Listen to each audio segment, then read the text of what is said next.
ಈಗ ಒಂದೇ ಒಂದು ಕುತೂಹಲ, ದರ್ಶನ್ ಇದ್ದ ಠಾಣೆಗೆ ಶಾಮಿಯಾನ ಅವತ್ತು ಹಾಕಿದ್ ಯಾಕೆ ಅಂತ. ಪೊಲೀಸ್ ಠಾಣೆಗೆ ಶಾಮಿಯಾನ ಗುಟ್ಟು ರಟ್ಟಾಗುತ್ತಾ? ಹಾಗಾದ್ರೆ ಮಾಡಿದ ತಪ್ಪನ್ನ ಮುಚ್ಚಿಕೊಳ್ಳೋಕೆ ಪೊಲೀಸ್ನವರು ಯತ್ನಿಸಿದ್ರ? ಮಾಧ್ಯಮದವರಿದ್ದಾರೆ, ಅಭಿಮಾನಿಗಳಿದ್ದಾರೆ ಅಂತ ಹೇಳಿ ಕಾರಣಗಳನ್ನ ಕೊಟ್ಟು ಈ ರೀತಿ ಮಾಡಿದ್ರ? ಈಗ RTI ನಲ್ಲಿ ಹಾಕಿದ್ದಂತ ಪ್ರಶ್ನೆ, ಆ ಪ್ರಶ್ನೆಗೆ ಈಗ ಠಾಣೆ ಒಳಗಿನ CCTV ದೃಶ್ಯ ನೀಡುವಂತೆ RTI ಕೇಳಿದೆ. ಆದ್ರೆ ಸರಿಯಾಗಿ ಮಾಹಿತಿ ನೀಡದೆ ಪೊಲೀಸ್ನವರು ನುಣುಚಿಕೊಳ್ತಿದ್ದಾರೆ. ಠಾಣೆಯಲ್ಲಿರೋದು ಬರೀ 4 ಕಡೆ CC ಕ್ಯಾಮರಾಗಳು. ಸೊ ಹಾಗಾಗಿ ಒಂದಷ್ಟು ಮಾಹಿತಿಯನ್ನು ನೀಡದೆ ಪೊಲೀಸ್ನವರು ನುಣುಚಿಕೊಳ್ತಿದ್ದಾರಂತೆ. ಏನು ಹೆಚ್ಚಿನ ಮಾಹಿತಿಯನ್ನು ನೀಡ್ತಾ ಇಲ್ಲ. ಮೇಲಾಧಿಕಾರಿಗಳ ಕಡೆ ಕೈ ಮಾಡಿ ಪೊಲೀಸ್ನವರು ಇಲ್ಲಿಂದ ತಪ್ಪಿಸ್ಕೊಳ್ತಾ ಇದ್ದಾರೆ. ಸಾಕಷ್ಟು ಟ್ರೋಲ್ ಆಯ್ತು ಸರ್ ಇದು. ಯಾತಕ್ಕಾಗಿ ಶಾಮಿಯಾನ ಹಾಕ್ತಿದ್ದಾರೆ? ಮದುವೆ ಊಟನ ಅಲ್ಲಿ ಮದುವೆ ಗಿದ್ವೆ ಮಾಡ್ತಿದಾರ? ಈ ರೀತಿಯಾದಂತ ಸಾಕಷ್ಟು ಹಂಗೆ ಬಂದಿತ್ತು. ಆ ಹುಡುಗಿಗೆ ಬೇಕಾಗಿ ಗಲಾಟೆ ಮಾಡಿದ್ದು. ಅವರಿಬ್ರು ಮದುವೆ ಆಗಿರ್ಲಿಲ್ಲ. ಇವರೇನೋ ಪೊಲೀಸರು ಕರೆದ್ಬಿಟ್ಟು ಮದುವೆ ಮಾಡಿಸ್ತಾರೇನೋ, ಬಿರಿಯಾನಿ ಹಂಚ್ತಾರೇನೋ, ಎಲ್ಲ ಬಾಡೂಟ ಎಲ್ಲ ರೆಡಿ ಆಗಿರ್ತದೆ. ಕ್ಯಾ ಸ್ಮೆಲ್ಲಾರೇ ಬೈ ಅಂತ ಅಂದ್ಬಿಟ್ಟೆಲ್ಲ ರೆಡಿ ಆಗ್ತಿ. ಮಟನ್ ಬಿರಿಯಾನಿ ಬರುತ್ತೆ, ಚಿಕನ್ ಬಿರಿಯಾನಿ ಬರುತ್ತೆ. ಇದಕ್ಕೊಂದು ಅರ್ಥ ಇದೆಯಾ? ಇದೀಗ ನಿಯೋಗ, ವಕೀಲರ ನಿಯೋಗ RTI ಮುಖಾಂತರ ಅರ್ಜಿ ಹಾಕಿದ್ದು. ಏನು ಮಾಡಿದ್ರಿ? ಯಾಕೆ? ಏನು ಇದಕ್ಕಿಂತ ದೊಡ್ಡ ಎಂತೆಂಥ ಖತರ್ನಾಕ್ಗಳನ್ನ ಕರ್ಕೊಂಬಂದಿಲ್ವಾ? ಆಗ ಪೊಲೀಸರ ಮೇಲೆ ಅನುಮಾನಗಳು ಬಂದೇ ಬರುತ್ತೆ.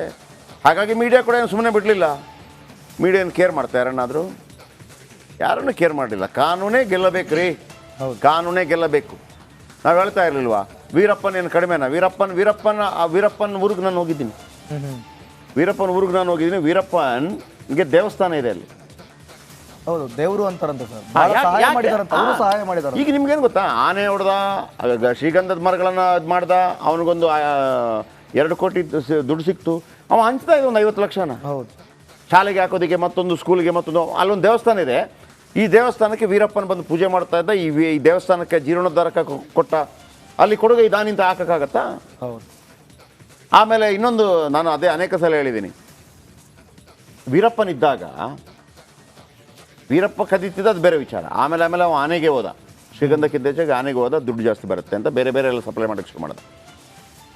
ಆದರೆ ಅವನ ಕಾಲಾವಧಿಯಲ್ಲಿ 5% ಕಾಡು ನಾಶ ಆಗ್ತಾ ಇತ್ತು. ಹೌದು, ಸಿಂಪಲ್ ನಾನು ಹೇಳ್ತಿರೋದು. 5% ಕಾಡು ನಾಶ ಆಗ್ತಾ ಇತ್ತು. ಅವನು ಸತ್ತ ನಂತರ ಈಗ 30ರಿಂದ 40% ಕಾಡು ನಾಶ ಆಗ್ತಾ ಇದೆ. ಉಳಿದವರೆಲ್ಲ ಕಡಿತಾ ಇದ್ದಾರೆ. ಹಾಗಾದರೆ ವೀರಪ್ಪನಿದ್ದಾಗ ಕಾಡು ನಾಶ ಆಗ್ತಾ ಇರಲಿಲ್ಲ ಅಂತ ಹೇಳಿ ವನ ಮಹೋತ್ಸವಕ್ಕೆ ಅವನನ್ನು ರಾಯಭಾರಿ ಮಾಡೋಕ್ಕಾಗತ್ತಾ? ಹೌದು, ಕರೆಕ್ಟ್. ಆಗಲ್ಲ. ಇವರ ವಾದಗಳು ಹಂಗೆ. ಅವ್ರಿಗೆ ಹಂಗೆ ಮಾಡಿದ್ದಾರೆ, ಇವ್ರಿಗೆ ಹಂಗೆ ಮಾಡಿದ್ದಾರೆ. ನಿಜ, ಎಗ್ರಿ. ವೀರಪ್ಪನ ಮಾಡಿದ್ದಾನೆ. ಹೌದು, ಅವ್ರಿಗೂ ಸಪ್ರೇಟ್ ಫ್ಯಾನ್ ಬೇಸ್ ಇದೆ. ಆ ಭಾಗದಲ್ಲಿ ವಿಪರೀತ ಇದೆ.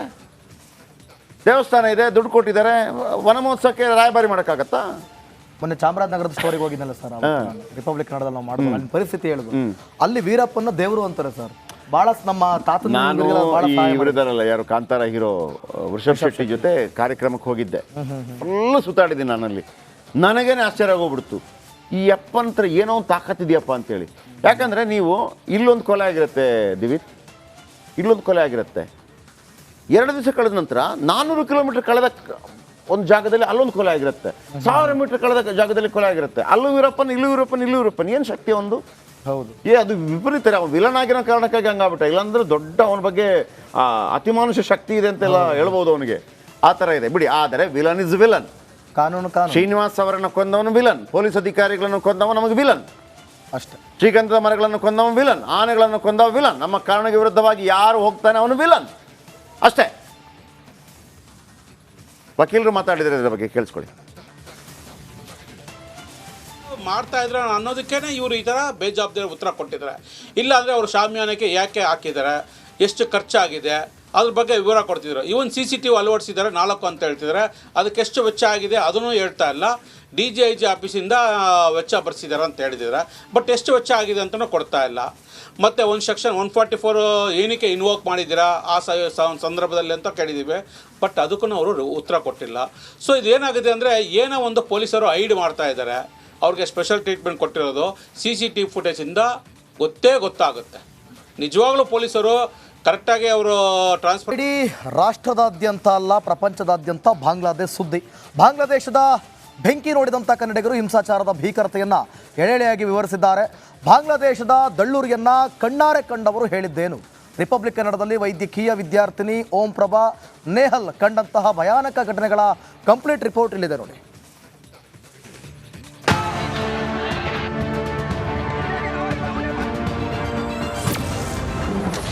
ಕ್ಷಣ ಕ್ಷಣಕ್ಕೂ ಹೊತ್ತಿ ಉರಿಯುತ್ತಿದೆ ಬಾಂಗ್ಲಾದೇಶ. ರಿಪಬ್ಲಿಕ್ನಲ್ಲಿ ಬಾಂಗ್ಲಾದೇಶದ ದಳ್ಳೂರಿ ನೋಡಿದ ಕನ್ನಡಿಗರು. ಬಾಂಗ್ಲಾದೇಶದಲ್ಲಿ ಪ್ರತಿಭಟನಾಕಾರರು ಬೀದಿ ಬೀದಿಯಲ್ಲಿ ಸಿಕ್ಕ ಅಂಗಡಿಗಳಿಗೆ, ದೇವಾಲಯಗಳಿಗೆ ಬೆಂಕಿ ಇಡುತ್ತಿದ್ದಾರೆ. ಈ ಹಿಂಸಾಚಾರವನ್ನ ಕಣ್ಣಾರೆ ಕಂಡ ಕನ್ನಡಿಗರು ತಾಯ್ನಾಡಿಗೆ ಆಗಮಿಸಿದ್ದಾರೆ. ಬೆಳಗಾವಿಗೆ ಬಂದ ವೈದ್ಯಕೀಯ ವಿದ್ಯಾರ್ಥಿಗಳು ರಿಪಬ್ಲಿಕ್ ಕನ್ನಡಕ್ಕೆ ಅಲ್ಲಿನ ಹಿಂಸಾಚಾರವನ್ನ ವಿವರಿಸಿದ್ದಾರೆ. ಬಾಂಗ್ಲಾದೇಶದ ದಳ್ಳೂರಿಯನ್ನ ಕಣ್ಣಾರೆ ಕಂಡ ಬೆಳಗಾವಿ ವಿದ್ಯಾರ್ಥಿಗಳು ರಿಪಬ್ಲಿಕ್ನೊಂದಿಗೆ ತಮ್ಮ ಭಯಾನಕ ಅನುಭವವನ್ನ ಎಳೆಯಾಗಿ ವಿವರಿಸಿದ್ದಾರೆ. ಬಾಂಗ್ಲಾದೇಶಕ್ಕೆ ವಿದ್ಯಾಭ್ಯಾಸಕ್ಕೆ ತೆರಳಿದ ಹಾವೇರಿ ಮೂಲದ ಓಂಪ್ರಭಾ, ಬೆಳಗಾವಿ ಮೂಲದ ನೇಹಲ್ ಜೊತೆಗೆ 25 ವಿದ್ಯಾರ್ಥಿಗಳು ಸುರಕ್ಷಿತವಾಗಿ ಮರಳಿದ್ದಾರೆ. ಅಲ್ಲಿನ ಭಯಾನಕ ಹಿಂಸಾಚಾರವನ್ನ ನೇಹಲ್ ಹಾಗೂ ಓಂಪ್ರಭಾ ವಿವರಿಸಿದ್ದು ಹೀಗೆ: ಕರ್ಫ್ಯೂ ಇತ್ತು, ಊಟಕ್ಕೂ ಪರದಾಡಿದ್ದೇವೆ. ನಮ್ಮಲ್ಲಿ ಅವರು ಸೇಫ್ಟಿ ಮೆಜರ್ಸ್ ಅಂತ ನಮ್ಮ ಕಾಲೇಜ್ದವ್ರು ಹಾಸ್ಟೆಲ್ನಲ್ಲೇ ಇರಬೇಕು ಮತ್ತು ಕರ್ಫ್ಯೂ ಹಾಕಿದ ಮೇಲೆ ಹೊರಗೆ ಹೋಗಬಾರ್ದು, ಏನೂ ಮಾಡಬಾರ್ದು ಅಂತೆಲ್ಲ ರೂಲ್ಸ್ ರೆಗ್ಯುಲೇಷನ್ಸ್ ಹೇಳಿದ್ರು ಸರ್. ಅದು ಒಂದು 5 ದಿನ ಆದ ಕೂಡಲೇ ಏನಾಯಿತು, ಪ್ರೊಟೆಸ್ಟ್ ಒಂದು ಸ್ವಲ್ಪ ಜಾಸ್ತಿ ಆದ ಕೂಡಲೇ ನಮ್ಮ ಅಲ್ಲಿ ಹುಡುಗಿಯರದು ಹಾಸ್ಟೆಲ್, ಗರ್ಲ್ಸ್ ಹಾಸ್ಟೆಲ್ನಲ್ಲಿ ಅವರಿಗೆ ಏನೂ ಫ್ಯಾಸಿಲಿಟೀಸ್ ಇರಲಿಲ್ಲ. ಅಂದಮೇಲೆ ಅವರು ಒಂದು ಸ್ವಲ್ಪ ಭಾಳ ಕಷ್ಟ ಆಯಿತು ಅವರಿಗೆ. ಯಾಕಂದ್ರೆ ಅವರು ಮೊದಲು ಗರ್ಲ್ಸ್ ಆಗ್ತಾರಲ್ಲ, ಅವ್ರಿಗೆ ಹೊರಗೆ ಹೋಗಿ ಕೊಡಂಗಿಲ್ಲ ಸೇಫ್ಟಿ ಮೆಜರ್ಸ್ ಅಂತ ಅಂದ್ಕೂಡ ಅವ್ರಿಗೆ ಊಟನೂ ಸರಿಯಾಗಿ ಸಿಗಲಿಲ್ಲ. ಅವ್ರಿಗೆ ಭಾಳ ಥರ ತೊಂದರೆ ಆಯಿತು.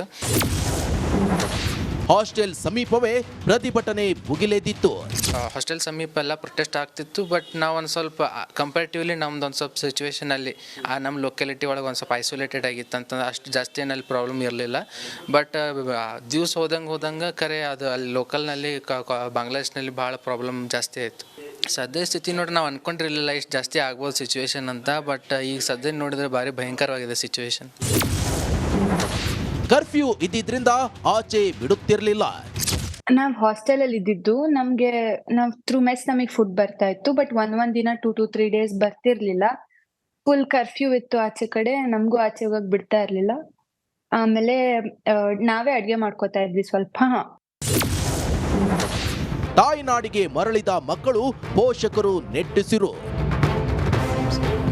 ಉನ್ನತ ವ್ಯಾಸಂಗಕ್ಕಾಗಿ ಮಕ್ಕಳನ್ನ ಬಾಂಗ್ಲಾದೇಶಕ್ಕೆ ಕಳುಹಿಸಿದ್ದ ಪೋಷಕರು ಅಲ್ಲಿನ ಹಿಂಸಾಚಾರದಿಂದ ಕಂಗಾಲಾಗಿದ್ದಾರೆ. ಇದೀಗ ಮಕ್ಕಳು ಮರಳಿ ಮನೆ ಸೇರಿದ್ರಿಂದ ನೆಟ್ಟುಸಿರು ಬಿಟ್ಟಿದ್ದಾರೆ. ಮಗ ಸೇಫಾಗಿ ಬಂದಿದ್ದಾರೆ. ಸೇಫಾಗಿ ಬಂದಿದ್ದು ತುಂಬ ಖುಷಿ ಆಯ್ತು ರೀ. ಎಲ್ಲ ಸೇಮ್ ಆಫೀಸ್, DC ಸಾಹೇಬರು, ADC ಸಾಹೇಬರು ಮತ್ತು ನಮ್ಮ ಬೆಳಗಾಂ MP ಸಾಹೇಬರು, ಆಮೇಲೆ ಇವನ್ ನಮ್ಮ ಉತ್ತರ ಭಾಗದ ಈ ನಮ್ಮ MLA ಸಾಹೇಬ್ರೇನು ರಾಜು ಸೇಠ್ ಅದಾರಲ್ಲ, ಅವ್ರಿಗೂ ನಾವು ಹೋಗಿ ಅಪ್ರೋಚ್ ಮಾಡಿದ್ವಿ. ಅವರು ಹೆಲ್ಪ್ ಮಾಡಿದರು. ಇವರೆಲ್ಲರದ್ದು ಹೆಲ್ಪ್ದಿಂದ ನಮ್ಮ ಮಗ ನಮ್ಮ